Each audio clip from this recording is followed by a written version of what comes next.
مشاهدين الكرام، السلام عليكم، عواشركم مبروكة، كل عام وأنتم بألف خير، أعاده الله علينا وعليكم بالصحة والهنا والخير والبركة. اللهم صل وسلم وبارك على نبينا محمد وعلى آله وصحبه أجمعين. تفضلوا معايا تشوفوا كيفاش حضرت هذا الطمينة.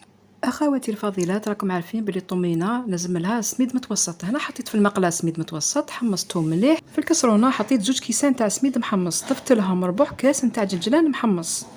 المارغرين كنت ذوبت كاس، بصح نفرغو غير بشويه ونشوفوا على حساب القوام نتاع الطمينه.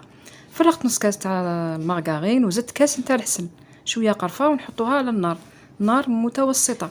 لا مارغرين ما درتهاش كامل لخاطر كاين سميد اللي ما يشربش لي دم، وإلا ستوها خصها زيدوا لها كميه المارغرين.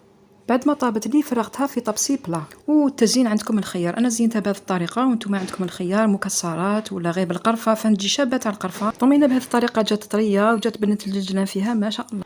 هذه كانت وصفه الطمينه سهله التحضير في ذوقوا بنا. نتمنى تنال اعجابكم وانكم تجربوها. ما بقى لي غير نقول لكم في امان الله وحفظه، مع السلامه.